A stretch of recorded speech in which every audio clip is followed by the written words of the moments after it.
Namah Shri Krishna Chaitanya Prabhu Nityananda Shri Advaita Gadadhar Shivasade Gaur Bhaktavrinda Hare Krishna Krishna Krishna Hare Hare Hare Rama Rama Rama Hare Hare. So, I'm going to discuss the psychology of karma. And when I mean psychology, I mean the positive, because you can use the term in many ways, the positive transformation of the mind. And so the psychology of karma is how the law of karma, or your destiny, is intended to do that. And I'm going to discuss that from the tradition of yoga, Indian philosophy. Actually, there are 6 main Indian schools of thought, and yoga is one of them. Yoga is not just exercise. Yoga basically means to purify or control the mind. It's actually a psychosomatic process. So I'm going to discuss it from that platform. I've done this seminar in other places. I also work with an astrologer, and some of you have given me your birth information. Now, the purpose of that is that basically what astrology is, it's a divine map of your destiny. As the planets change, it speaks to you in different ways. It's basically the language of destiny. And I'd like to explain this from the Indian perspective. In Indian culture, this is not just something that's, next to the social page in the Boston Herald or something like that. It's a very, very serious science. And practically, to be a master in that science, it'd be equivalent to getting a PhD in America. It's a very, very detailed science. And what I've done in the class, and it's kind of like bold and risky, is I work with an astrologer. Some of you, through the organizers, have given me your information, and we're going to read it, your chart. I sent it to an astrologer who is a friend, and he'll say something about your personality and tell you something that happened in your life. And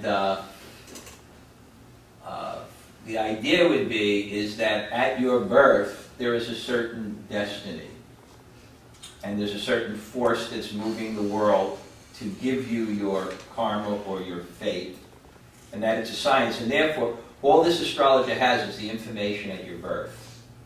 No other. So I think it's quite scientific, and usually it works. I mean, what he's looking very quickly, he can't do, he's a very generous person, so he works with me.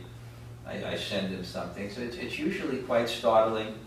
At least he gets right your general personality without even seeing you. And generally, if you can remember, he'll tell you something. He'll look at something and says, oh, in a particular period of time this happened. I got interested in this in an interesting way. I was in India with a good friend of mine, a very wise person.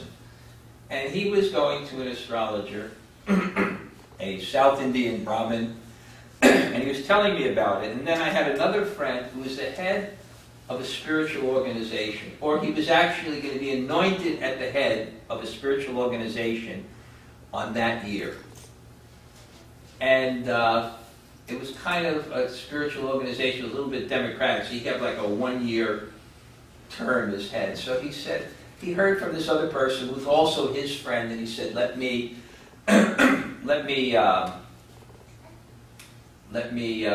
go and see and ask him how things are going to work out. He asked me. I said, okay, I'll take you. So he went to this astrologer, and he didn't accept money because it's a very subtle science, and you can't have motive in it to actually have the purity of consciousness to actually understand. You can't have motive, but they'll accept donations. So he told this person who's the religious, he said, on this particular date, the Dharma chakra, Dharma means righteousness, chakra is a wheel, a symbol of righteousness, will shine over your institution. He said, okay. So then he forgot about it, and then he went to the meeting of the institution where he's presiding, and at that day they were also going to establish a temple. So the priests were establishing the temple, and they needed someone to carry the chakra on top of the temple. They put a chakra or an auspicious wheel sign. So they asked him. So here he is climbing on these platforms with this big brass chakra on his head. And then he realizes that it's that day that the astrologer predicted. And then when he gets to the top and puts the chakra on the temple, he realizes that the temple is here and the meeting room of the institution is here. So I thought, boy, this is... So when I actually, and that same time when I went to the person with him, and the person seemed to be really good, I said, well, let me show him my chart briefly and ask him about my life. So I gave him the date. They sometimes can do it quickly. And I'm not saying this with pride because it doesn't mean what he actually said, because sometimes people speak indirectly. So he said to me, the goal of spiritual life is called moksha, or liberation. You become free from the transformations of the mind, the selfish transformations of the mind that cause us anxiety. And the whole purpose of meditation is to concentrate so that you generally quell the mind, right? And when the mind's completely quelled, that's called moksha. You become liberated. You're no longer impelled or forced to act and forced to think. Your mind is controlled. It comes to a platform of complete lucidity and complete peacefulness. So what happened is that he said, okay, you'll be liberated on this particular day because you're coming into a new period. So that was, I'll describe what that period was like for me. Imagine kind of like a movie where there's kind of like a general or something, and they kind of court-martial him, and they like take his sword, they break it, and then they rip off all his medals, and it's one of those periods of life. It's one of those periods of life where I wanted to go like this, but my life was going like this. And I was screaming, it's going up, it's going like this, and I'm going, no. But the destiny was moving. But what happens in those type of circumstances when you're suffering, and basically suffering is a bit relative. What happens in those circumstances is if you have a little guidance, a little connection with a bona fide spiritual tradition, some knowledge, guidance, then what happens is you understand that an intelligent person, if he wants to be happy, he invests in his free will rather than his destiny. Because the destiny cannot be... We're going to talk one thing, to what extent you can control destiny, because there is some leeway in there. But obviously, you're going to die, no matter what you want to do. That's the end. So the world is not going to move according to your desires. So if you invest fully in just the environment or the destiny, even if you're enjoying, there's going to be duality. Because whatever you're getting is going to change anyway. Whatever you're attached to is going to be gone. So what happened in this particular period for me, I started to get more and more the consciousness that my happiness will be what I do, not what happens to me. How I react. And that's where my investment will be. And that and I understood that every moment is an opportunity for growth, and every moment is designed for growth. And therefore, every moment can be auspicious if you have the right approach, the right guidance, the right knowledge, etc. So, I guess that's what he meant. I'd be liberated, that I have an opportunity for liberation. Because I was in my Ketu period. It's a 6 or 7 year period in Indian astrology. And Ketu is the moksha karaka, the indicator for liberation. And generally, in your Ketu period, because if everything's going fine, you don't go deep, you don't introspect, you start thinking more about problems than solutions. But when things are a little bit difficult, it forces you to introspect and to act for some type of purification or elevation, etc. So that's basically how I got into it. What I want to do is explain two things. One is a little bit about yoga psychology, how the mind works. Not too much, that's a separate seminar. And I want to discuss this science and explain it to you. And I do want to answer questions like destiny and free will. You know, to what extent are things destined? To what extent do you have control? How much you can counteract? What you can counteract? How you can counteract? And subjects like this. And I do want to leave plenty of time for questions too. So I don't. So what I'm going to do now, I should say one more thing. In the 6 schools of Indian philosophical thought, Vedanta, Nyaya, Visheshika, Yoga, Samkhya, they all have something in common. Whether they are what's called Astika or Nastika, whether they believe in the Vedas or not, the one thing they all have in common is karma. Of all Indian philosophies, the one thing, karma. And karma means there's an eternal moral order. They all believe that the world is moving.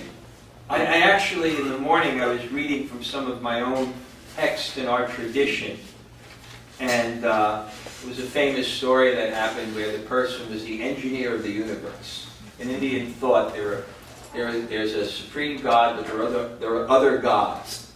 And one is the engineer of the universe. His name is Lord Brahma. And he did something wrong, and he started to lament. It's a famous story. Can't go into that now either.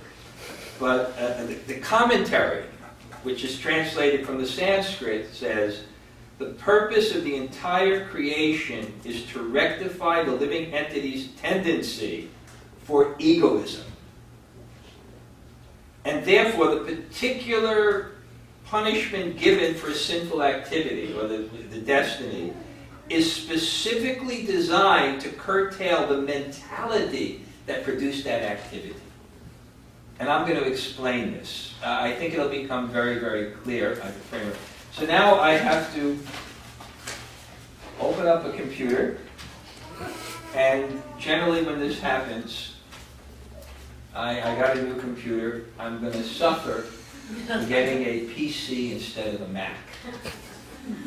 Because a lot of people were warning me about this, but for particular reasons in India, they only have the repair for this.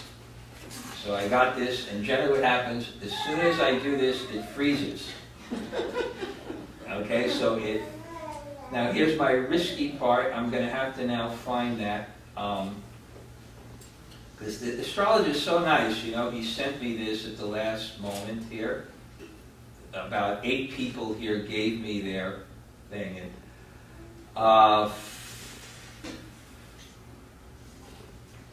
okay.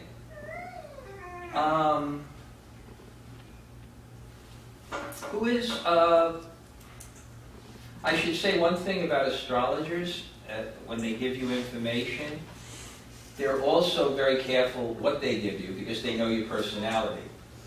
And they'll never tell you something like, you know, in 2 years you're going to die because it may cause a heart attack. You know, so they're also a bit sensitive, so don't worry, you know. The astrologer knows that it's a big public function, so he's not going to pick out your horrid stuff. Dirty laundry here. Okay? But here are the brave people.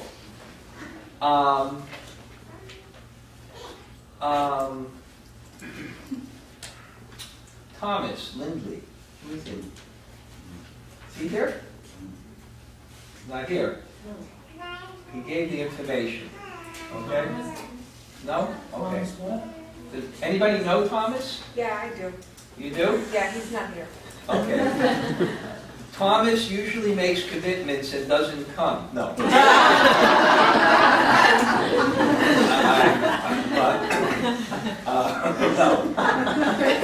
You can say. Do you know him very well? I know him. That's You it. know him. Says he's well-grounded and very practical. Okay. Is that true? You don't know him that well. I'm going to write it down and email it to him. Okay, well, I guess he's good artistic sense and appreciation for beauty, capacity or interest in caring for an extended family of sorts, like in a business, a school association, sensitive sense of love, capacity for gentle love, care for others. An event from the past, it's said in February of 2000, we only have about 8 of these, but if the person was here, it would be more interesting. In February of 2007 through mid-April of 2007, a strong inner stress, a pulling desire between the desire to keep things as they are and break free. You know, if you, after the class, you just give me his email or your email, I'll just email it to you. Oh, excellent. That's So that'll be, but... Yeah.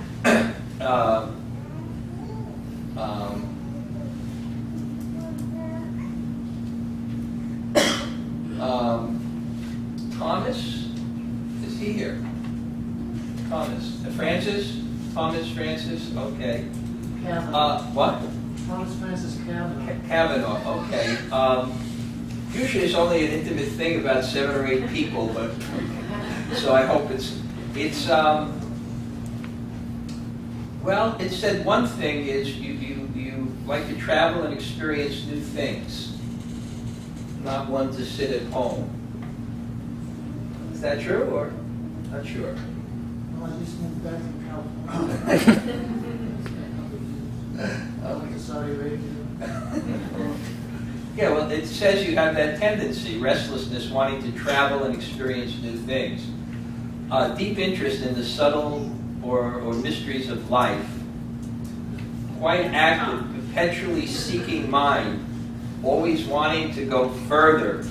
Hard to find, like, peace, just keep on moving. That's what it says about your personality. You're conscious of the suffering of life and the disappointments of life, and it drives you deeper, inner.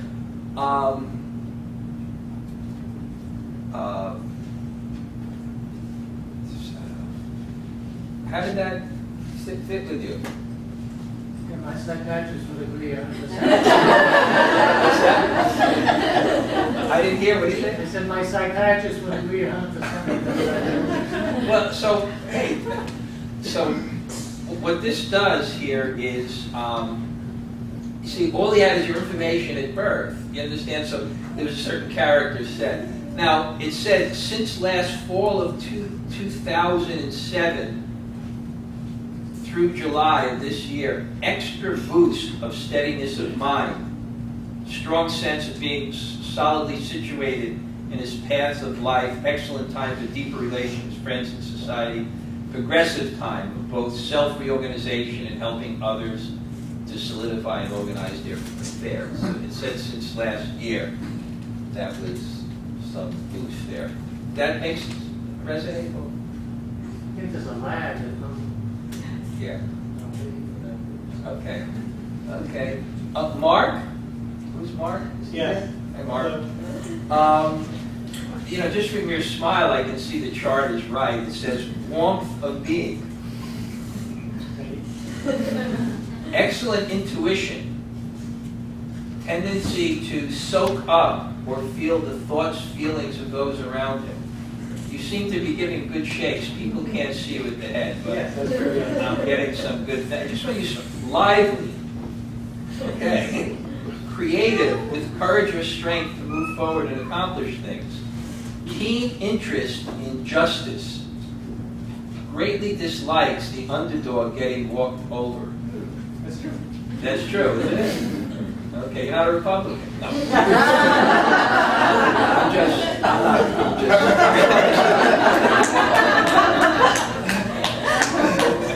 Okay, I'm not on any. I like humor.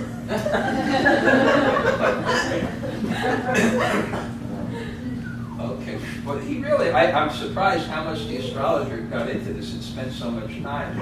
Usually very short. So this year, June through August, of a forthcoming shifting in themes related to life and occupational focuses.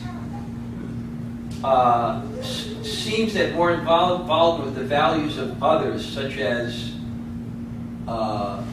insurance, investment, taxes, is on the agenda, along with more opportunities from gains from partners. Okay, that doesn't. This is seen from a new 20-year life period which started at the end of August. In other words, you change major periods. So it sometimes takes time to kick in, but these periods are 7 years, 14 years, 6 years. So you've entered into a completely different period of life, so you should feel self-expression, whether through writing or singing, communicating visions, ideas, will be another emphasis compared to the prior 6 years. So, what? That's good. That's good. Okay. You didn't say it was right, but you said it was good. Okay. Margaret? Margaret, okay. Generous, bright individual, an individualist for sure. Right on. Okay. Keen discrimination. Ambitious striving. Thought to be wise by associates. Interested in occupations that do good for others, philanthropically and altruistically. Able to shoulder and has had shoulder significant burdens, responsibilities in life from time to time. You're shaking your head that this resonates. 100% correct. I did it yesterday and I didn't get this kind of response. Okay. Good. So it said this experience of extra load to carry and tendency for legal, financial occurred last week of August. Last week of August for 2 or 3 weeks. And again, last 2 weeks of April through May. That kind of. You're also shaking your head that it was correct. Interesting. Amy? Who's Amy? Okay, hi Amy. Okay, yeah, I'm looking at it. There's a science of studying the faces too, so I'm just thinking, yeah, this is the person. A nice balance, the stability and inventiveness of Aquarius, sensitivity and intuition of Pisces and Cancer, drive and ambition of Leo, where Moon is situated. Moon opposes Venus, indicating caring, loving nature. You're looking at some friend to say, is that My me? friend. Yeah. Is she agreeing? Yes. Where are you? That's true? Okay, good. Rising sign is Capricorn, opposed by Saturn, indicating shrewdness or thoughtfulness of action. Mars aspect Sun indicating athletic interests or heightened dynamicism. Anyway, it's a nice balance of different things he's saying. And event or trend, first 2 weeks of September in 2007. Sometimes it's hard to remember, but said time of depressed spirits, but strong potential for break or near break in meaningful relationships. Said relationships were disturbed with mother figures. Mother figures. Okay. What? Okay. Something. Okay. That's and also health, financial stress. That was last year. Okay. But generally, I think if it's not 100%, I think people are getting the idea. Never met you, you know, and you look, it's you, the person knew from birth, and even some of them actually realized. Okay, Ronit. Okay, good. Communicator. Absolutely. What? Absolutely. Excellent communicator of ideas and related to occupation. What do you do? I'm a writer. She just got a publisher, too. Really? And they're just Very good. So, much warmth and care for others, tendency and ability to lead or manage. Okay, thrives on attention and gives it back in return. Okay, I don't know that. Event trend also said last 2 weeks of July and first week of August was challenging. Yeah. Okay. It said that was very challenging, financial or health or, you know, a little, and... A little bit less peace. What? Less peace. Less peace. Yeah. Yeah, it did say that. It said rather depressing.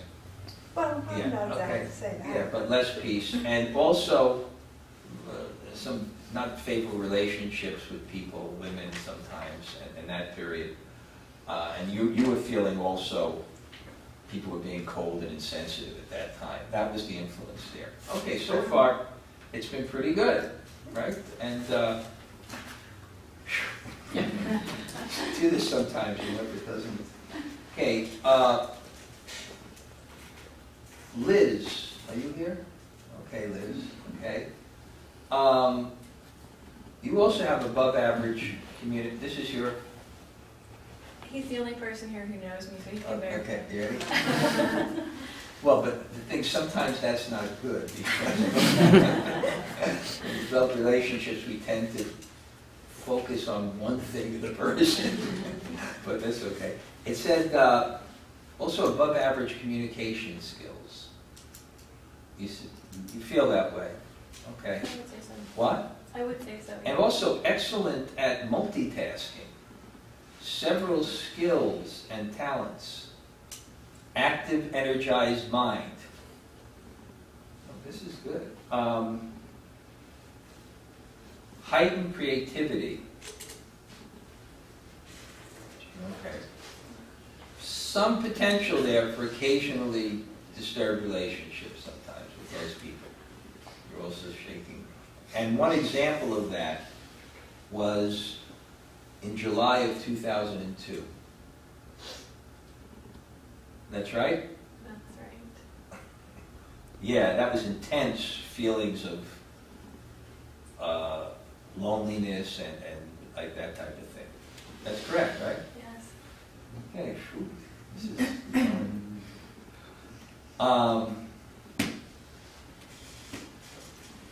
Samuel Richardson.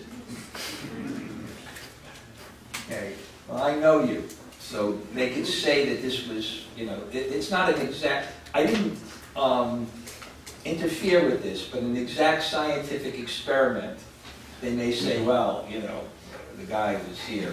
But, well, I'll ask you, Scott, you know him, right? Sensitive, empathetic, intuitive, moves with his heart much of the time. 100% if you know him. I actually, was with me in India, actually, at the ashram I was staying with. We had a wonderful, wonderful time, and I got to know him. Didn't know you'd be here, but interest in healing both himself and others. And actually, I know him. He's actually dedicated himself most of his life to this type of activity. Keen discrimination and strong individuality. Although he's quite good at tolerating varieties of viewpoints and being able to mix with all sorts of people, because they having good grasp of their inner moods and ways of thought. 100%. I was amazed when I was with him in India. We stayed at this beautiful ashram, which I stay in. You can't imagine a place more beautiful than this. It only accommodates about 20 people. It's an old king's fort, and it's a monastery. And I saw that right in India. Everybody you got along with, and you know how India is. There's so many opposing religious groups. I remember you went to that opposing religious group to the ashram we stayed in, and and normally they should have hung you up, but you got along great. I guess the word rapport, very good at establishing rapport, both onward and inwardly focused, deep interest in the inner dimensions of being, yet active in the outer world. From what I know of you, this is quite good, quite good. Okay, event trend from the past. April through July of this year, gnawing feeling of continual pressure, of conflict between staying in a particular sphere of life or busting out of it. Wanting to revolt against a long-standing mode of being. This concerned friends and acquaintances and occupational concerns primarily. So, hey, I think it was all pretty good. So now let's hear what this is about. What this, I think, is established to objective people here is quite an interesting phenomenon. I actually got interested in this in another way, too. I'm a theistic person. My persuasion is to believe in a supreme absolute reality, a divine force. And I was watching these debates between theists and atheists. Richard Dawkins, Christopher Hitchens, and Christopher Hitchens debated Reverend Al Sharpton at the New York Library. And I was just like feeling people just aren't, the theistic side, why do they pick these people? There's so many scholars and people that can represent things properly. And I thought, this would be a science. If you want to approve, take someone out of their view of modernity, completely rationalistic view. This kind of science. It's scientific. Didn't know any of you. So this means that at birth, there was a certain force that's moving the world around you. Because this, although it was done now, the only information he had about you is when you were born. And that's how he used so many things that were happening now. So it's really this force. Now, I'm going to discuss this. I don't like to speak too long. I watch the audience very, very carefully. So far, you're still with me. That was a big introduction. I'm going to discuss two more things. One is Vedic psychology a little bit, how the mind transforms, and then how destiny is meant to do it, and how you can use destiny to elevate your consciousness, and how destiny is meant to elevate your consciousness. No yoga, no peace. No yoga, no peace. Very good. That's what the class is about. N-O, no yoga, no peace. K-N-O-W, yoga. K-N-O-W, peace. Okay. I drove here this morning 3 hours. So, a little bit more energetic, I guess. I don't know where that would go. Okay, so here's yoga psychology, basically. And you have to start, and it's kind of inexplicable, but in yoga philosophy, it's basically something like this. We're in a false position in these bodies and minds. And it's basically something like this. We are a particle of consciousness, of the supreme consciousness. And the function of a part is to serve the whole. Actually, you know this term dharma? I should explain dharma. Dharma can be interpreted in so many ways. It means duty or what you should do. But one teacher in our line defined dharma as eternal nature. Because unless you know what you're made of and what you're made for, then how can you know what to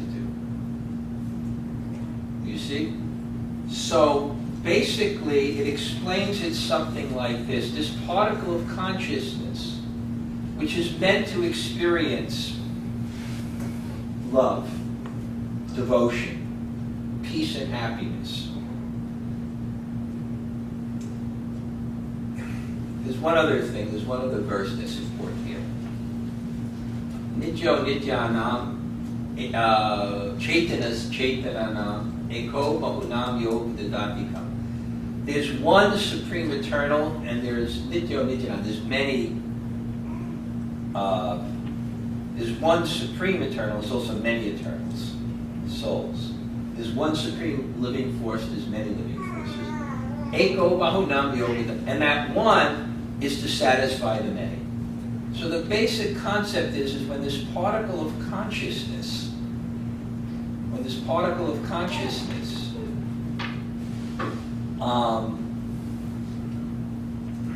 rather than be what it is, wants to be egoistic and self-centered.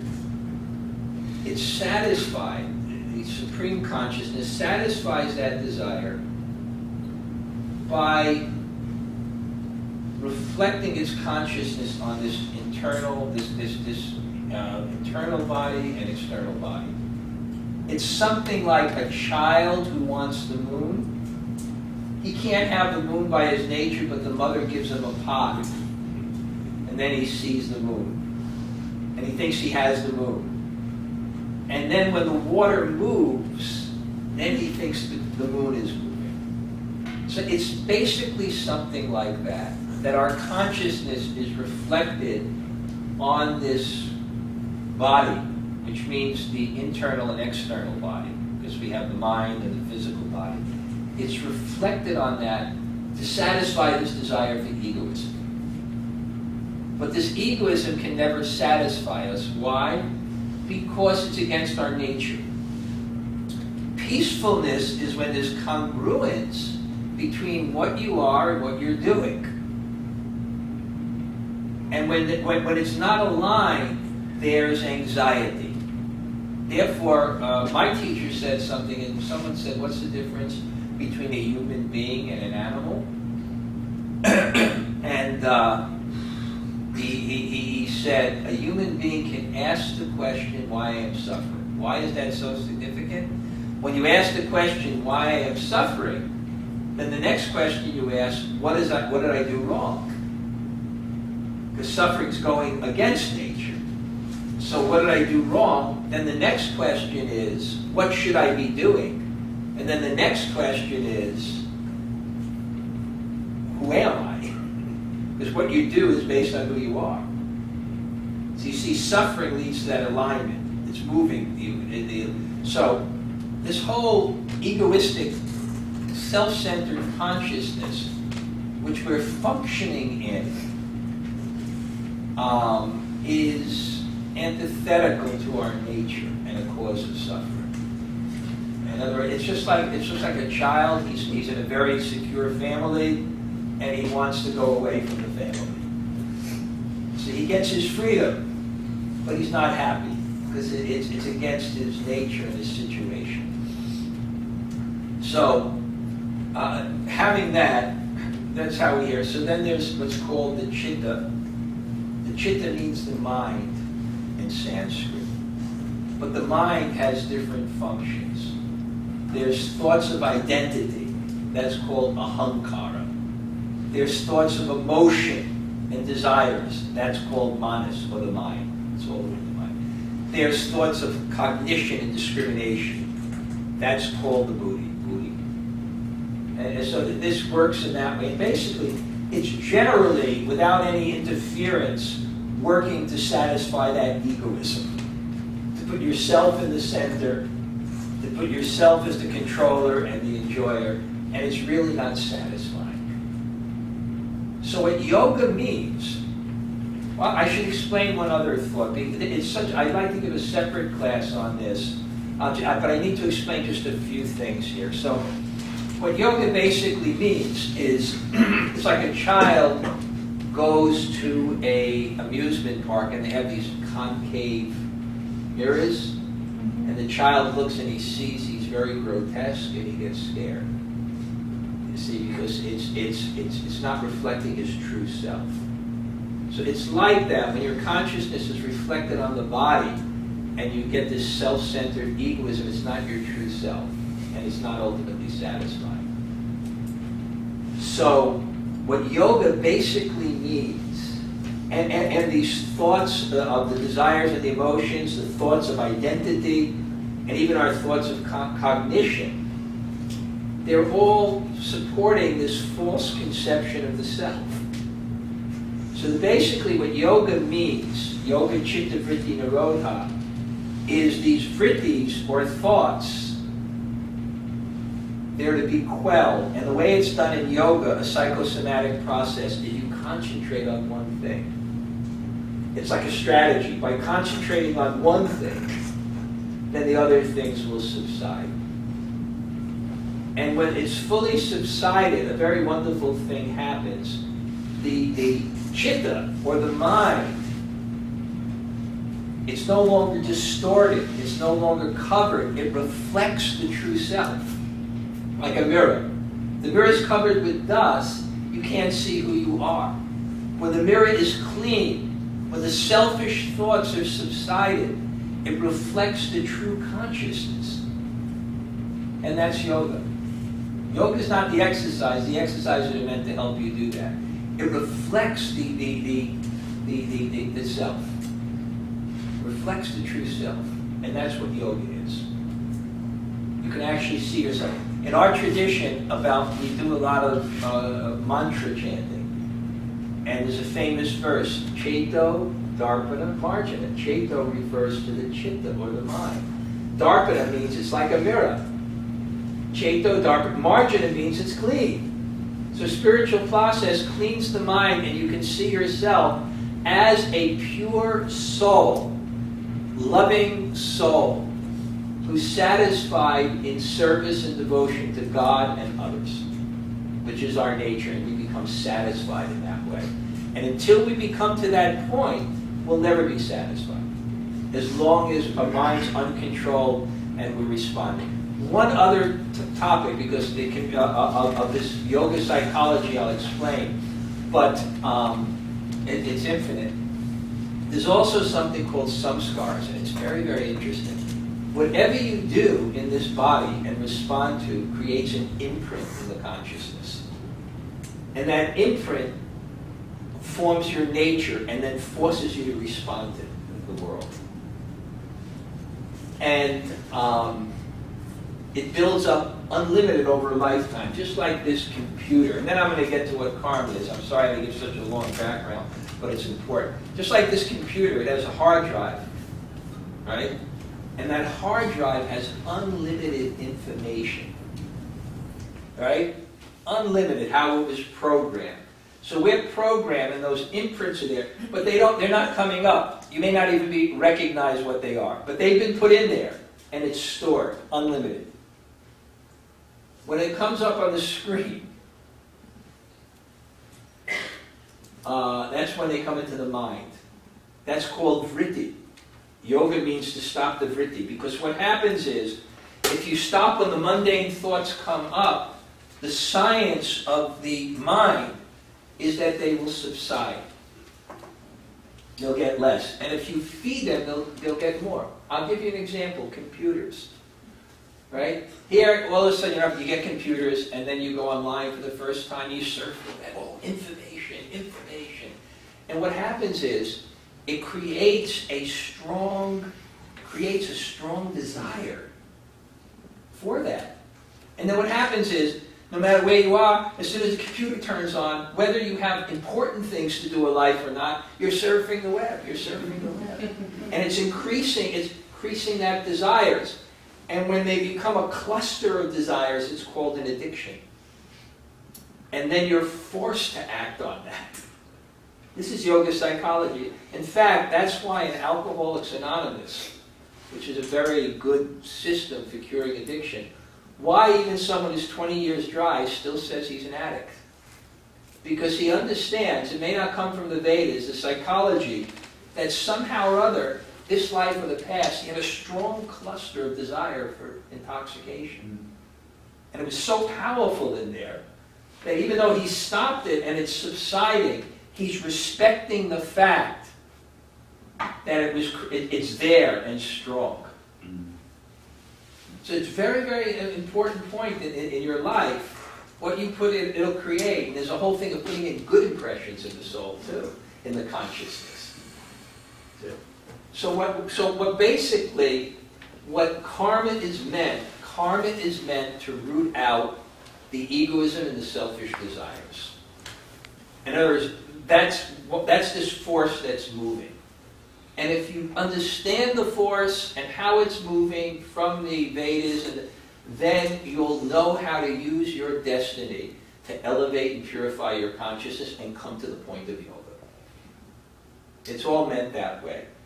Now, I'm just going to explain basically how it works, because you can speak for hours and hours. It's a deep subject. And I'm going to also explain, I'll tell you one story that illustrates that. Okay? So I'm going to illustrate this by the hands. Now, I'll tell you a funny story about the hands, just so if you don't get bored with all the philosophy. I was preaching in India at a big university. It was like it was the MIT of India.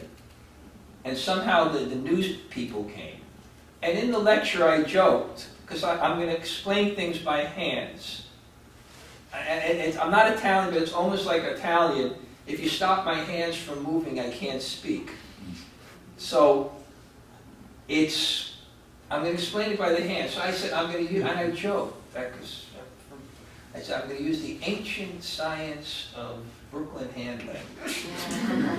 And lo and behold, I see in the school newspaper a picture of me with my hands like that, and in all seriousness they said, Swami Dhanurdhara exhibiting the ancient science.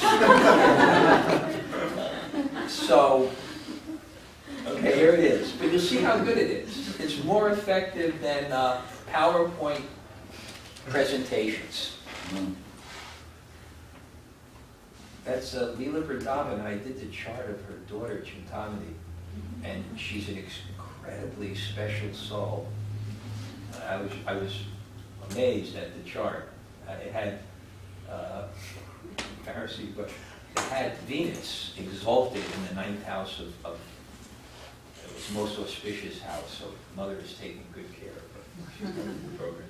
Okay, here it is. It's all in the hands, and I'm not going to do magic tricks, okay? Okay, let me see this one. Okay, this is the past, and this is you. And this is the victim, and this is you. It's very deep, but I'm simplifying it. So you're perpetrating something on someone. Either, you mistreat someone, and even, right now, you have a partner by your samskaras or nature and not coming to the platform of intelligence and just responding by your nature, you sometimes mistreat someone, etc. But what happens is when you mistreat someone, it means that within you is some kind of mentality of selfishness that's antithetical to the soul. And it's actually causing you suffering and preventing you from coming from the platform of yoga. Right? So, and no one can tell you about it. Right? Just think of this point. Think of your partner or a friend or the closest person to you, and think of the thing in them you most want to change. Why don't you just tell them? Or her? It's very difficult. Generally, people only change by experiences, those deep things that you can't change. So here it is, right? Right? So the other person, you don't see it. Now, this hand now represents Vishnu. Vishnu is a name for all-pervading consciousness, for God, Sanskrit word. So God is also in the heart, and he's perceiving this, and he's seeing not just his activity, but this consciousness is against yoga. This consciousness is against the pure nature of the soul. So in the so this God in the heart and God that's pervading also manifest in Sanskrit as kala, or time.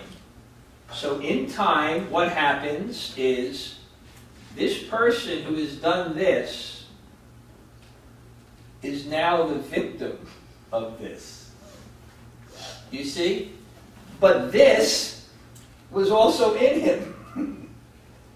Right? This was also in him. Isn't Brooklyn hand language a very effective? It was also in him. Right? But what happened is, when he was like, this person, who's now the victim, was the perpetrator, he couldn't see it. Now, all of a sudden, he didn't see it here, right? He's doing something and he doesn't think it's wrong. Now what's happening is what was in him, he's now seeing externally. And now the person is treating him very heavy and is exploitive and insensitive. And what happens? He's actually seeing his own fault. And he's condemning it. I don't like it, but what he's condemning is what's in him. So it's actually helping to move him away from something in himself.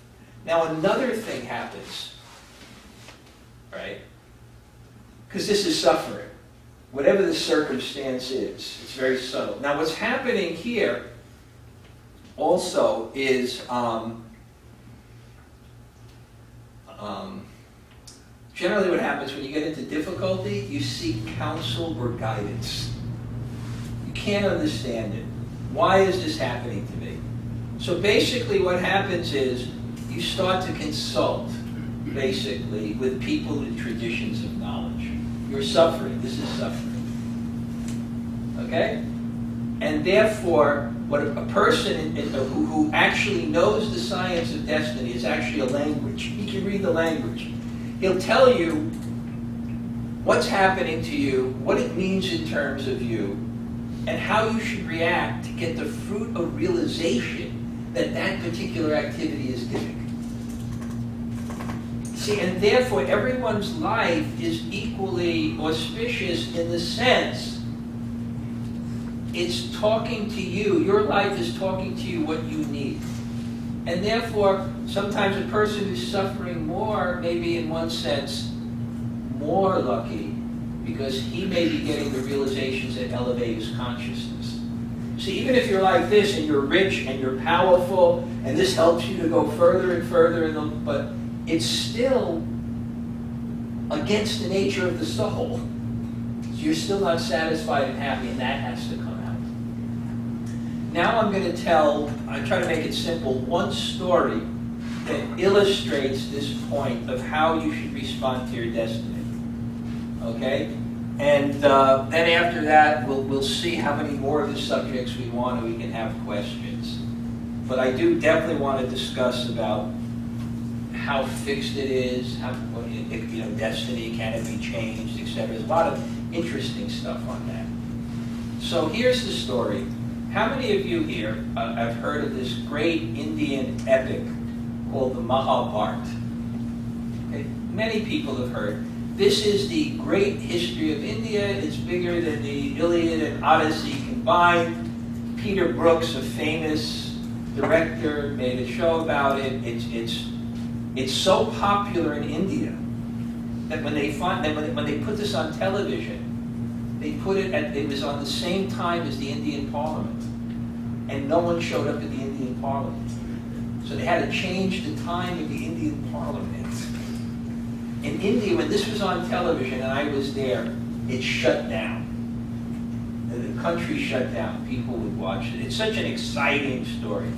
But basically, what happens here at the end, this one king named Yudhisthira wins the war. And it was a world war. It was a fratricidal war. And he's enthroned. But according to the history, 640 million people were killed. And Scott, this is not like a little battle like the Battle of Gettysburg. 640 million people killed. So he's so sensitive when he sits on the throne, he thinks, what caused me sitting on the throne? The cause is all this blood. I am responsible. But what could I do? I was the emperor of the world. They cheated me out of my kingdom. I came to them so humbly to the other people. His name is Yudhisthira, very religious, spiritual person. So the person who cheated him, which was his cousin, he came to him and he said, I don't want to fight, but I'm a Kshatriya warrior. I need some land or villages. Can you just give me 5 villages? One, give him. He was emperor of the world. Just 5 villages, one for each of my brothers. Please give me one for each of my brothers. And he said, I will not even give you enough land to put on the head of a king. Then the evil king that took his land, hey Chuck, what are the things? Tried to rape his wife, right? What else? Poison him, attacked with deadly weapons, burned down his house, forced to fight. He had to defend. Sometimes you have to do that. From harm, you have to defend. And then he won the war. And he sat down, but you see, his inner nature had a conflict. And what the conflict was, is, although he was in a warrior position by birth, he actually had a very much like a teacher's mentality. You know, he was kind of almost like a pacifist. He just was thinking, my God, what could I do? I had to fight, now I fight. And a Sanskrit term, nimitani viparitani. The cause is the opposite. Translated into my local vernacular, which you'll probably understand here in Boston. Damned if you do, damned if you don't. See, he was so confused, and it winds up that to free him from the confusion, he has to go see his grandfather, who's on the other side and got killed. And his grandfather, I'll have to stand up for that, otherwise you wouldn't understand what a bed of arrows is. At the end of the war, he was shot with so many arrows, and he fell back. And the arrows went through his body, and he was laying on a bed of arrows. And he had the benediction that he could die at will. That he could die at will. And he was waiting for an auspicious time, and then his grandson came, who is this king, Yudhisthira. And when he saw him, he said, Jivatam navahaitum vai. You do not deserve to live. In other words, your suffering was so great that death would be less suffering than you living. Death would be less suffering than your living.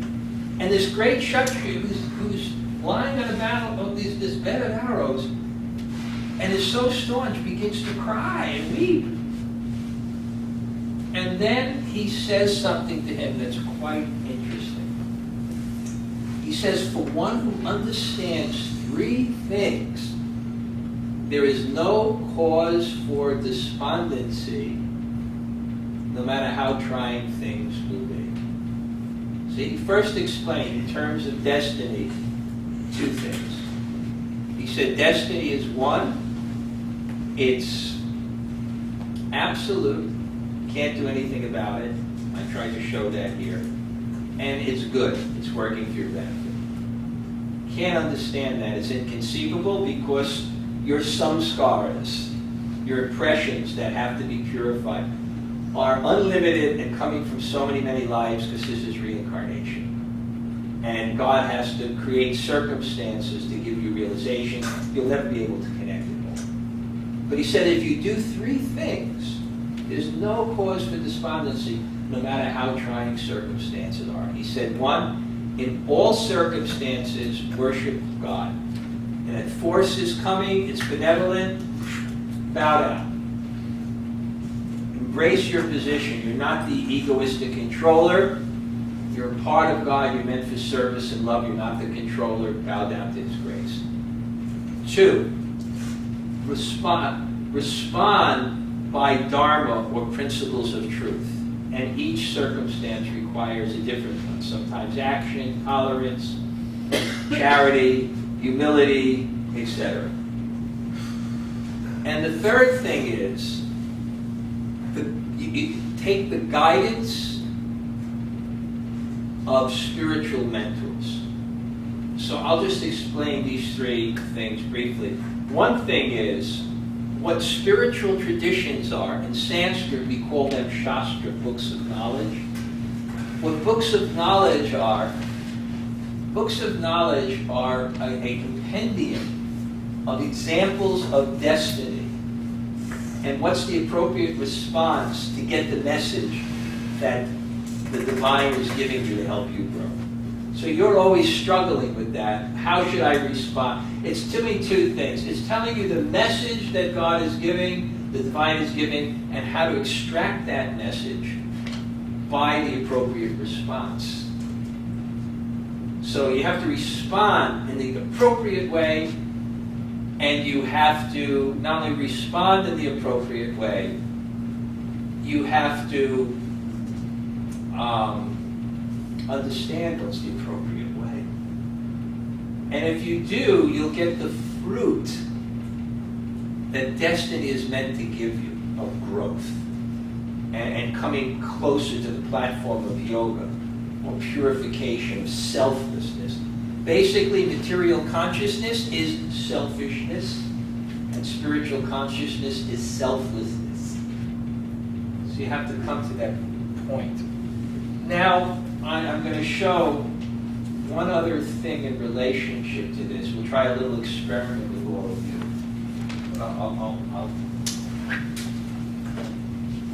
I'll use this somehow. I got to do this by hand language. It doesn't work. But I'll use these anyway in the hand language. Okay? These three things here, right?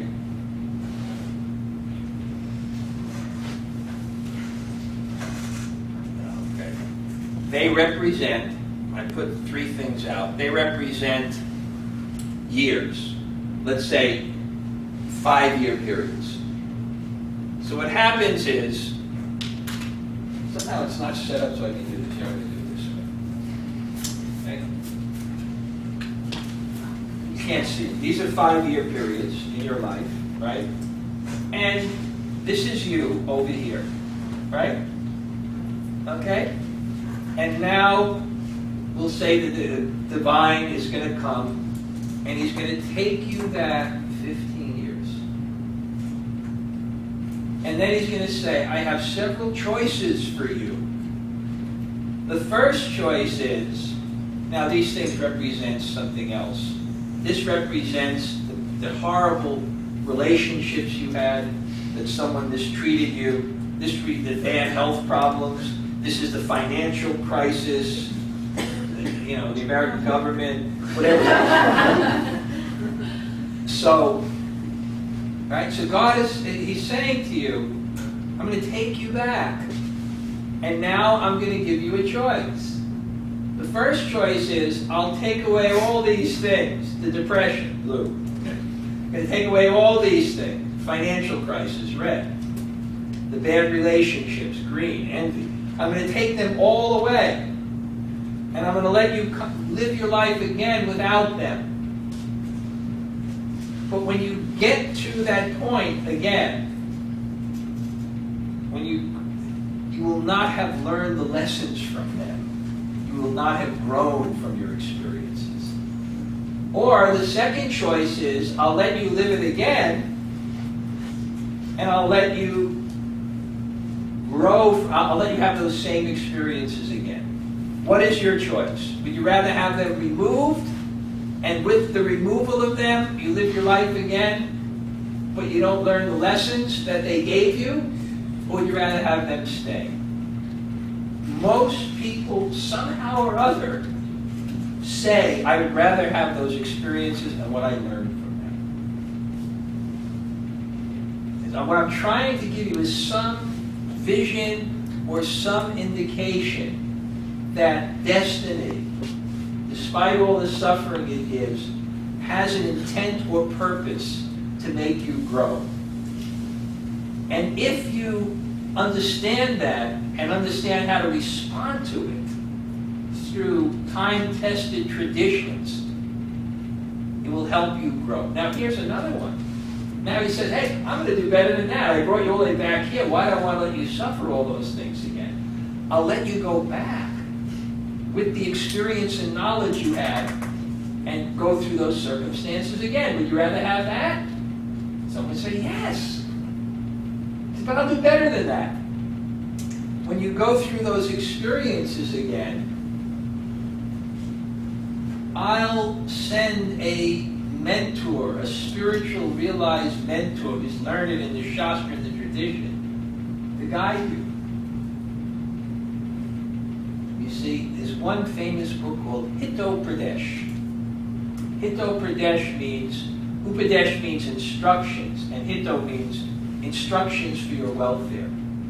And it says one very important thing. Our decisions determine our fate. So where we are now is caused by decisions we made in the past.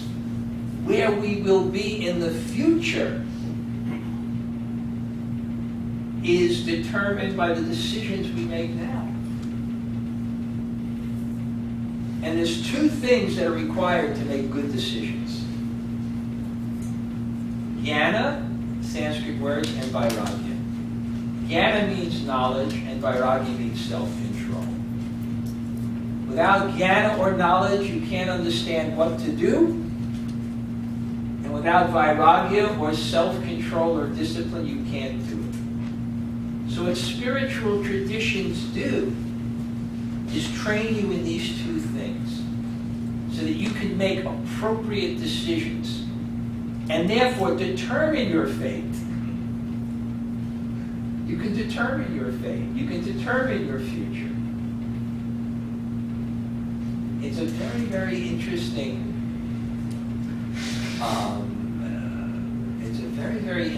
science how this all works. I forgot the point I was going to speak on.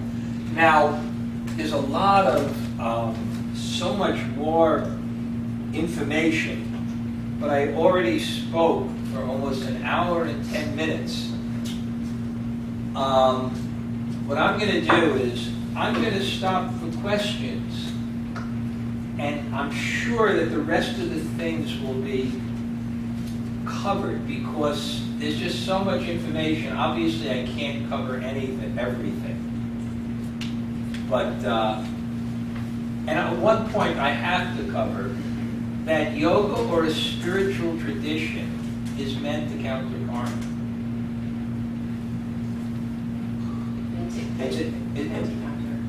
Counteract karma. It counteract. It's a very deep subject because there's three types of karma. One is what's happening to you right now. Right? You're a certain height, a weight, certain country, certain family, certain defects, certain health, your stomach, your digestion, it's kind of fixed. So what's happening now is one type of karma. That's called prarabdha. Kriyamana is you're creating now karma by what you're acting, and sanchitta is what's stored and ready to come. So spiritual paths can counteract karma in different ways. In my tradition, I'm in the path of bhakti, and the main focus is we chant mantras. There's a concept called Shabda Brahman. Brahman means God of the divine and sound. So we chant mantras, kirtans, etc. And the concept is Brahman, God, can manifest in sound because God is absolute. It's a non-sectarian concept that can be available in any tradition. And by focusing on the the divine in sound, then what happens is our natural attraction for the divine manifests, just like a magnet. And what is love? Love is an attraction between two people. So we have a natural loving relationship with the divine. And when your yoga or meditation focuses on that, the devotion and spirit of the self comes out. And if the spirit of the self comes out in devotion, you don't act selfish anymore. You don't act selfish anymore, you don't create karma. And in ways you counteract the previous karma. Because karma is only coming to bring you to that realization. And even if it comes, it won't cause suffering. Because suffering is two things. It's what happens to you and how you perceive it. So when you start to see the world as an opportunity for growth, your experience of karma becomes completely different also. Easier said than done. But it is a science, and there's so much in here. So I should say that, and there's different ways to do it. Mine is Bhakti Yoga, there's Jnana Yoga, there's Jnana Yoga. Similar concept, but Bhakti gets at the root, because the root is the ahankara, the egoism, the concept of self-conceit. I am the controller, I am the enjoyer. When you develop that consciousness that I am the servant of the divine and others, and you cultivate that and bring it out of your heart, then this whole mechanism, the whole chitta, changes. Because your motive becomes so different. Your motive becomes, you look at things not for selfishness, but for save or service. And that's a way to change the consciousness. That's that verse, Cheto Darpana Marjana, that cleans the heart when you do mantras. Okay, so many things. But I think Paramakruna, how long is the class? I want to be, 2 hours should be maximum, I think. That's what I was thinking. So I'll stop for questions now, and we'll kind of wind it up within 20, 30 minutes maximum. And I hope that these other points get covered, because I did a chart for someone, and they said, "Oh my God, it's just fixed. I'm finished." But is it fixed? Is it not? Why don't you ask some questions? Anybody? Yes. I find this astrology interesting, but I also wonder now, and I once had someone did an astrology chart of mine, which really was kind of mind-blowing. But I thought, now everyone who is born where I was on that day, are they going to have the same chart? Are they going to have the same life unfold? Well, it doesn't happen, by the way. Because even if there's a few minutes difference, it doesn't happen because it's divinely organized. So it won't be the exact same time. But I didn't know exactly when I was born. Yeah, it could be similar, but you actually will find it could be similar, but it's not exact. But how? Right, how could it be different? Excuse me? She's right, how could it be different if everybody was born the same second? Well, I'm just saying, it does, because the things that have to correspond are both the place and the time. I know, so if everybody who was born in Denver, Colorado, on the day I was born, I was given a chart, it'd be the same chart. It would they be, the but same? you go check and see if anybody else was born at the exact same time as you in Denver, Colorado. Even in Denver, Colorado, how many children are born on the same day? Probably quite a lot, but I don't know the exact time on that date. But Yeah, what I'm just saying is there would be similarities, but it wouldn't be the same. Because a change would be a difference. Subtle things change. In other words, certain things would be the same, like your Jupiter would be the same planet. But what happens is, if you understand the horoscope, even if the planets are the same, if the time of the day just changes a little bit, they can be in different places. You understand? It's mind-blowing to you. yeah, no, I think you're saying that it would be the same. But It would be the same, but that would mean people would have the same karma. Mhm. But they don't. So the point is, people wouldn't be born at the same time. There would be some variance. And what about individual free will? And Okay, well here's how that works. Free will, it's kind of like it's very interesting. Certain things you can change and certain things you can't. Actually, Nimai Nitai gave me something he was studying with Jainism, which studies karma. Very interesting. It goes something like this. The reaction that you're facing, the strength of it, depends on the intensity of the selfishness in which you committed that thing you have to be purified of. So it describes, in that kind of detailed science, you know, some reactions, some karma that wasn't that, you know, the selfishness wasn't that intense, can be relieved by regret.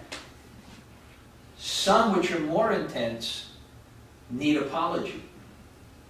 Some which are more heinous, which means the degree of selfishness is so deep, can be counteracted by atonement.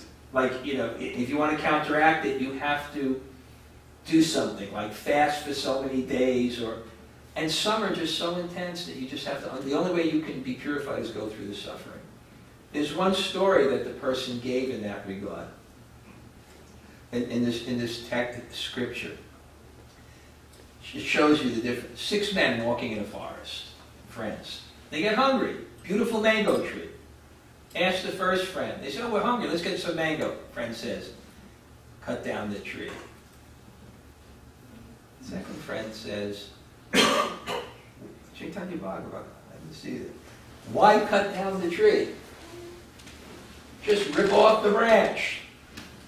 The other said, "Well, why rip off the branch? We only need a few mangoes. Just take off one of the branches. You know, why rip off the big branch?" Another one says, "Well, why do that?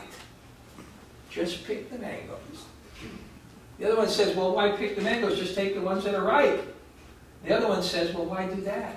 The ripe ones will fall on the ground." So you understand there's a difference of gradation, of intensity of activity will cause the response. And accordingly, you can counteract it. I'll tell you another story. When I was in India, I had one assistant. One young man would help me. And he was like a prince. He was so noble, this person. Very interesting family. But he would confide in me that he was very handsome guy. And women were crazy for him. And he would get into a relationship, and then after a while, after the girl was just completely madly in love, he had this karma. I mean, he was handsome and noble. He would just break the relationship. He just wouldn't work. He would do this time and time again.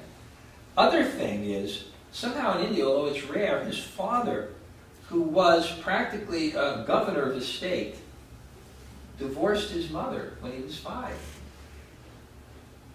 And he didn't see his mother for 15 years. And when he got older and he got a job and he was working successfully in the world, he went to see his mother and brought her home, and then she left. So he would confide in me, "I have such problems with women. You know, I never have love from a mother. I never have this. I never have that." And then, same astrologer. And what he said is, and this is also, you really want to get into the science of karma. What he really said was interesting. He said, there's a thing that whatever your problem is, that you can know what the cause in the future. So he said, in the previous life, this person treated women badly.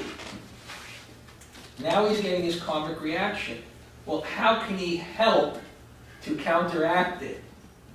Right? And then there's something that on Mondays, which is actually the moon, which represents the mother, you give charity to widows or something like that. Whether it's psychological or a cosmic thing to counteract, but it all makes sense. You did this, it was in you. Therefore, it's coming back to you having that problem. How do you counteract it?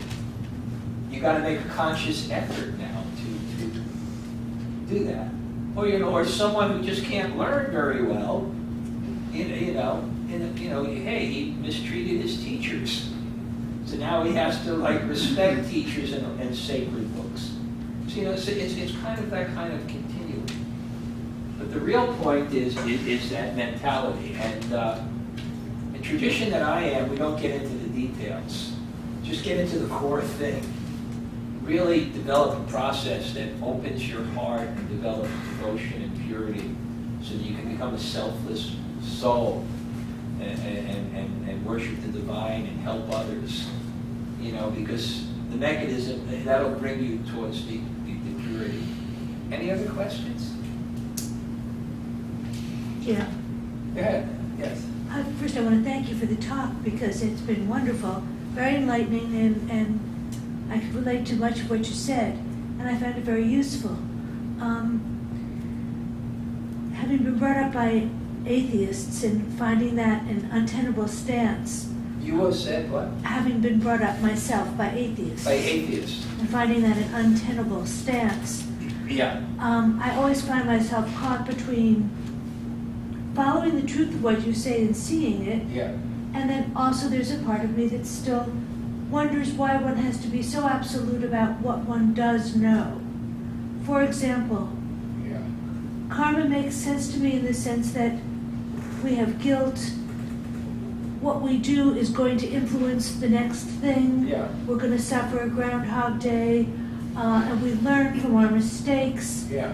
I see that, and I live that. Yeah. And no one alive doesn't live that, or live with sorrow and learning and from Right. suffering. Okay. But I don't want to necessarily posit that I know for sure that there is this principle that explains all suffering.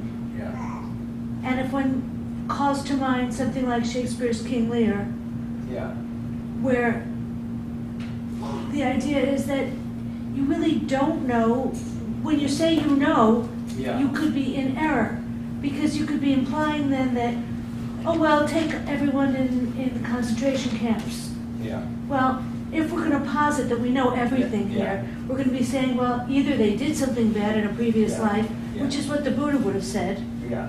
Right. because we need to explain things. And I just wonder sometimes if we can't let go of the desire to explain all suffering and just say from our personal experience, Yeah. suffering is always a teacher. Yeah. As opposed to saying that suffering always means Yeah. that some greater consciousness is teaching you a lesson for your own good, because I sometimes think that that's not true in Yeah. all cases. Right. You see what happens, the problem is if you completely relativize knowledge, then whatever we say was also relative.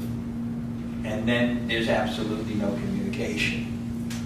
Do you understand? Yes. So what I'm doing is in a humble way, is that there are great traditions of knowledge.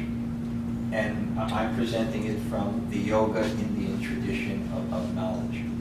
And why I brought in the astrology thing is to try to demonstrate scientifically, whether we say yes or no, there appears to be some divine force that's moving things. And you judge a thing by the fruits. So you can follow, we can no one knows, basically means I know. Basically, because you'll just be left with that. That's the atheist stance, Yeah, right? basically, no one knows, I know. And there may be some integrity in that, but there's also integrity of saying, I don't know, and there are others that do. And there are great traditions of knowledge, etc. And when you actually delve into the profundity, actually, part of this presentation on psychology, I have a friend, and maybe we can also invite him here one time too, is an incredible scholar, and I went to his lectures, a good friend of mine from India, and there's so much depth of understanding and knowledge. Just the simple concept of buddhi, right? Buddhi, intelligence. And all spiritual traditions try to bring some to the platform of intelligence. Why? Because what happens is these sanskars, they give us if we just respond to the world without knowledge, and knowledge comes from teachers and traditions, we're just going to respond and interpret and respond to events by our nature. And what intelligent people do, they try to respond to things by buddhi or intelligence. I'll give you an example of food, right? If you see food and you just go by your nature, not you, who knows, it may be like 400 pounds and unhealthy. It's good, I eat it, I like it, right? And then what do you eat? Who knows what you'll eat? And the things that people do eat, right? So, but when you have buddhi or intelligence, then rather than just responding, you digest it. This is what this is, right? And this is what it is, and this is how I relate to it. And that's what Dharma is. Dharma is the science of how you relate to your environment for your benefit. And that's what Shastra is. It tells you, how should I relate to this? If we're just going to depend on ourselves and our impulses, I'll give you another example, like what samskara means, for example. Like if someone, when they're young, has a bad experience with authority, right? Then it creates an impression in their consciousness that when someone is older, I should be very suspicious. So then here comes this nice teacher for them, but they can't have faith. They can't trust. In other words, what happens is, this is the psychology, the mind will see, what the mind will identify, right? Okay, there is man, and the man is older, right? And then the mind will go into the chitta, the samskaras, which are not always present, and say, desires and emotions, bad. But the person may be very good. And faith is the precursor to knowledge. So the person can't learn. There's a very nice, you understand? So therefore, even psychoanalysis, what is psychoanalysis? Get out the samskaras. Bring it to the platform of intelligence and just don't respond to the world impulsively. So there's great bodies and of knowledge to do that. And the thing is if we don't respond appropriately to things, then they harm us. That's why in Vedic scriptures, there's verses that the mother is glorified 1,000 times more than the father. Sorry, Scott.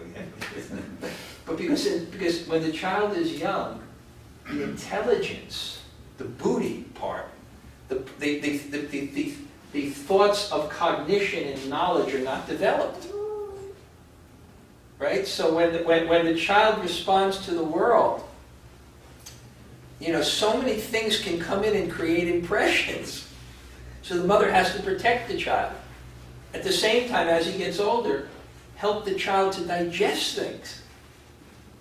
You see? And we see that. We may have fear of something. I had a friend, a real saintly person, right? But he had a fear of alligators. This person was so saintly, a fear of alligators. Because something happened maybe in previous lives, and it was irrational. So he went to the zoo and he would walk over the bridge that were there alligators. He couldn't do it. We have different fear. What culture means, a good definition of culture is how you organize your environment to create good impressions for learning, communication, and relationships. So you see, if you don't have good samskaras, you can't really learn well. Because every time you see an authority, you have another one you respect, you learn. And when you deal in India with very, very cultured people, they know how to relate. Relate means someone is junior, they know how to be affectionate and merciful. When someone is equal, they know how to relate as friends. When someone is older, they know how to be respectful. What do they say in America? That every 10-year-old girl wants to be 18. And every 70-year-old lady wants to be 18. The whole culture is not So, it's so, what I'm saying, it's so important to come to the platform of Buddhi, but Buddhi, one of the aspects of Buddhi is knowledge. And we're going to depend on ourselves, or do we want some tradition, and that itself may be a samskar, an impression, response. Oh, I don't, not you, but I don't need. That you have to introspect. And when I studied this yoga psychology, what became so prominent in my mind is, my God, I'm creating my nature. I have to be so careful of just whimsically fulfilling all kinds of desires, because they're going to make the desires bigger and bring me away from the platform of the soul. But I really appreciate your question, and this is, I'm reading a book now about post-modernity, and it deals with this thing that in the new world, kind of, it's not the ancient world of just authority, it's not the modern world of rationality. The postmodern world is just, you can believe in mystical, but everything becomes subjective. There's a limit to that. Okay, thank you. Any other questions? Yes, thank you. Well, I was... Okay, it's 4:45. We can go to 5. And then we'll have a little refreshments. Yes, we're out in the hallway. Is that okay? That's perfect. And one thing I'm going to do is I'm going to write the address of the astrologer. If any of you want to contact him, he's a very, very humble and saintly person. And one thing nice about him, he doesn't charge a lot of money. And he allows you to communicate with him, so we can do that. Okay? Your question? My question was in reference to what you just said, that you became aware of how you could either create more of your own suffering, or you could create more peacefulness. Yeah. And you talked about how important it was to find a tradition, too, to support it. But in how you find knowledge and truth, you are going to need the spiritual teacher to help you, because it's not enough to just, I don't think, to just have a sangha. You're saying that's what I said. No, I'm saying it seems to me that one needs to have some sort of spiritual teacher as well. And then the question is criteria for finding such a person, what one might use, knowing as much as they do about their own personal nature. Right, right. It's kind of like, I can give a simple way. One is the sincerity of heart. Because if you believe in this whole system, there's some divine force. First thing is deep prayer, that you really want the right thing, in your heart deeply. That's the first thing. Second thing is, it's just like you see a doctor, some authorization. There's usually lineages of teachers. And then, just like a doctor, there's relationship. It's not that you immediately accept the doctor. You hear what they have to say, they give you medicine. You understand? And then it becomes confirmed whether someone is an authority or not in any field. So I would say it would be something along that type of lines. And, certainly not, whimsical. But, and who do we accept as an authority? Basically, we have a frame of reference of truth. I mean, people that are coming here are people that are basically already spiritually interested. There's a lot of people, and I don't see a lot, I don't want to make a joke, I don't see a lot of hockey shirts here or something, but there's a certain...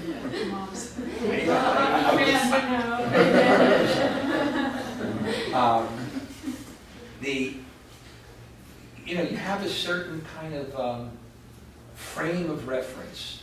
And the way that we accept teachers are people who, through our frame of reference, can increase our perspective. You understand? That's what we look for. You know, if they can't come within our frame of reference, because we have a certain core compass of certain values, which we've already kind of set our truth. And we should be, you know, conservative. This is what I really... And then someone who through that can increase it.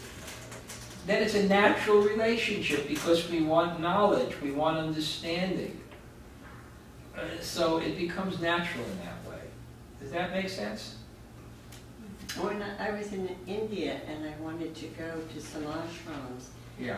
I wasn't quite sure how to choose them, and some said it absolutely wrong for me. And You went or you wanted? No, I never did go spend time in an ashram. I couldn't find what I was really looking for. I wasn't sure how to look for it. Right. Uh-huh. Yeah. Well, you know, first try to get the books of those ashrams, the teachings of those ashrams, you know, and see if that appeals to you. You know, otherwise the external you may not know. What do you look for? You know, you look for a person that has your ideals, but like perhaps in a more purified state. So look for the people, look for the teachers, you know, in the heart, and that should kind of, it's important though to go with some kind of guide to India. I'm not promoting, but I specifically, there's at least 3 people in this room, 5 people in this room who've actually come to India. Well, you went to India, but have come with me specifically because, you know, some kind of guidance. Otherwise, because perception is not just a matter of the senses, it's also a question of the mind. So a lot of times we need some perception or guidance in that way. Okay? We have a little bit more time. I have a Okay, question. 1 and then 2, yeah. Randy, just do me a favor and put his address on the board and put the name Dina, okay? Just put Dina, D-I-N-A, and the address of the astrologer so that people can take it up. And tell him that you're at my program, because he does such nice, this takes time. And for the purpose of sharing knowledge, he actually does that. And I generally try to give him some donation to reciprocate, because he's a pure soul. So. Okay? He just doesn't give you the chart and you have to sit at his feet. He actually will discuss it with you. Go back and forth and ask questions like you go to the doctor. Your question is? My question is, okay, so what if you read a lot? Yeah. Okay. Yeah. And you get, okay, like take the Yoga Sutras, which Yeah. I've been listening to. So I'm listening to them and I really resonate, get a lot out of them and whatnot. Yeah. But I really don't think that I need to go to a temple or go anywhere to find things that I'm looking for. I seem to get them out of the Yoga Sutras, for example. Yeah. Is that wrong? Or Well, it's not a question you won't get anything, but there are people who may know these more than you.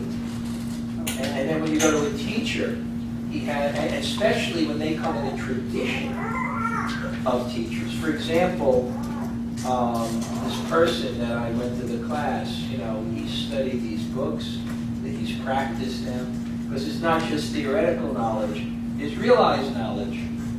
Realized knowledge means when you've actually applied the principles.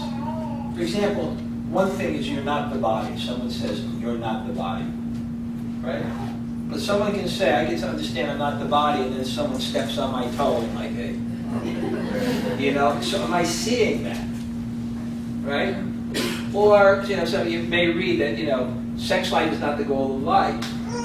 But if you see someone beautiful from the opposite sex, is that, you know, or how are you doing it? You understand? So what happens is if you have real knowledge and guidance and you apply it, then you actually begin to see it, and that's realized knowledge. And when someone has realized knowledge of these things, they can guide you more. You understand? It's very important. There's another point too, because our intelligence is based on our experiences. And what we hear, we filter through the intelligence. So we may be reading truth, but not understanding truth. So when there are doubts, what does this mean? It doesn't coincide with what I understand. It's good to have a teacher who's more advanced that can clear it up. You see, so there's an advantage in traditions of having teachers. Even if you want to learn classical music, if you want to learn martial arts, if you want to learn, science, it's all connected in that way. Okay? Okay. Quickly, Yeah, last question, and then okay. What are the practical tools, though, you use to, enlighten yourself? I mean, it's yoga and meditation. Yeah. Well, yoga basically means to control the mind, and there's different processes to do it. Yeah. Right. And, one is meditation, dhyana yoga. One is jnana yoga, by, analysis and study. One is bhakti, by devotion. You try to change the heart. Although I try to study and develop a little scholarship, that's basically my path.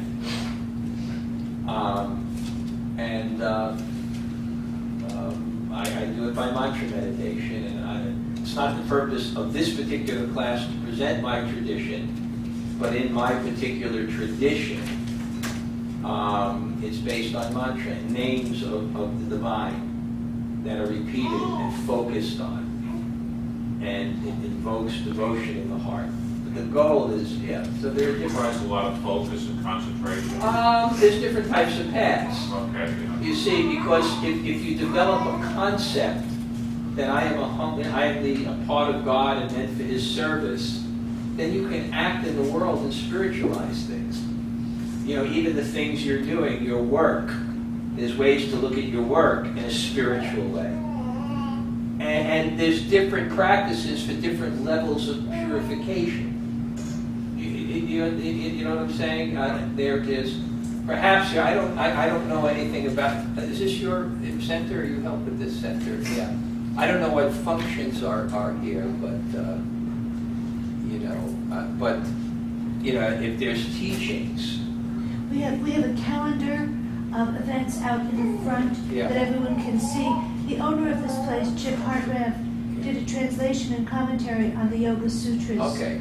And much of what you say is pretty much what he's reminding people of, so that even when he teaches Hatha Yoga, he reminds them that according to Patanjali, yoga is to still the mind, and it's meditation. So there are many activities offered here that you can see in the calendar. But in answer to your question, that's also considered very, very difficult in this age, to just focus and meditate. So there's also processes where you can live in the world and develop a spiritual consciousness and control your mind. Like, for example, you may work in a particular way, but there's a way of having a spiritual consciousness and doing it. There's a lot of... There should be two things. One, there should be sadhana, some type of practice where you're trained to come to, meditate and come to the platform of the intelligence. I do it by mantra. And, the mantra given by my teacher is called the Hare Krishna mantra. We chant Hare Krishna, Krishna Krishna, Hare Hare, Hare Rama, Rama Rama, Hare Hare. It has meaning. It's a prayer. The energy of God, oh divine, engage me in service, so it's changing the heart. The same sense as mantra is a manifestation of Brahman. By that association, there's a purification of heart. It's a very, very, very deep subject. I'll give one exercise, okay? How you can use this karma thing. This was taught to me by a friend. And it's an understanding of karma. And we'll just end with that exercise. It's kind of interesting. You don't have to participate. But think of that one person who has really troubled you. Right? Now, it's a deep meditation. Because I'll tell you what happened. I was being harassed by someone. And, the person was harassing me endlessly, irrationally. and just trying to cause me trouble in every way. So I went to my friend, and my friend said, I have a good exercise for you. He says, and I think you're mature enough to do this exercise. And I think that you have enough, you know, development and understanding of karma to do it. He said, what's this? I'll do it, and then if you want, you can do it. He said, because he was also understanding too, you got to deal with the heart. You just can't conquer things by the intellect. So he said, okay, he said, I want you to think of that person. And I was meditating on that person. He said, now I want you to feel what you feel from him. And I guess it was kind of like a cartoon thing, you know good, right? You know, something. And it was coming out. It was coming out, right? Now he says, what you do is, take the face of that person, have all those feelings, now put your face on it. You understand? Here's that person. Now just put your face on it, because ultimately you're the cause, actually. So what it does is very interesting, because it deals with two things. It deals with the philosophy, but it doesn't neglect the emotions. If you just tell someone philosophically, it's fine. And it works, actually. You actually can give up the irrational response of revenge, the irrational response of hatred. Right? It's hard. You don't want to give it up. You don't want to. So we can all try that now. I'm going to meditate on that same person again and see if I can bring it down a little bit. Just meditate on that person and feel what you feel for them.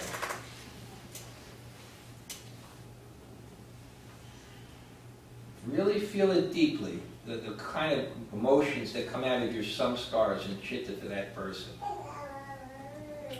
And when you're feeling it at the intensity of the moment, now just put your own face on it and see yourself as the cause.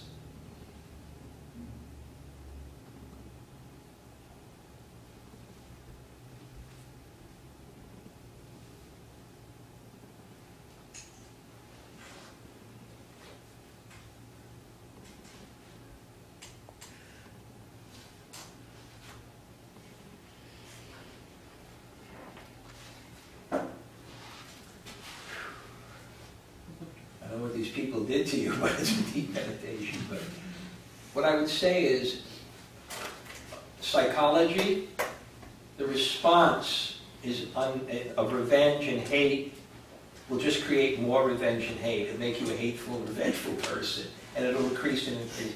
So this is a way of having that kind of knowledge and applying it to put a better conception into the heart.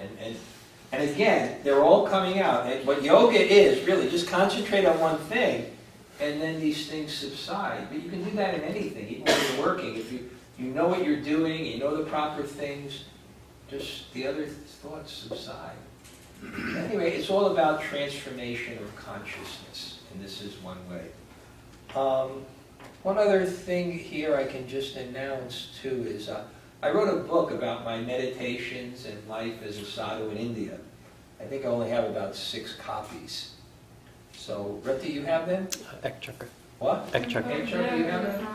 Oh, they're back there. If anybody wants, you can just leave, take one, and you can leave any donation you want, from anywhere from nothing to $20 or something, you know, and if you'd like to read, and you can look at it, you have to have proclivity. But what it is, it's a little bit inside. It's my own tradition. It's my life in India and my meditations and realizations. Okay? Now. Thank you so much, Mark. I'm not trying to interrupt here. Just what you mentioned about donations. Yeah, there's if you enjoyed the talk, Stephen, it would be wonderful if you could leave some kind of donation. Maharaj has said that the donations will go to Food for Life in Vrindavan, India, so it's a very worthy cause. If you're able to do that, that would be very much appreciated. You also have, if you want to take a card for Boston Brahmins and find out about events we're going to have in the future, hopefully Maharaj will be able to join us for something. Such a nice group of people. I'm going to India soon, but when I come back in March, there's some, maybe we can just have a class on Vedic psychology and just study that. Love it. We'd love to have you come back. There's another one I can give on environmental consciousness, the science of how the world affects you internally. I'd like to. It's such a good group. Thank you. Wonderful, thank you. Thank you so much. So we have refreshments in the hall.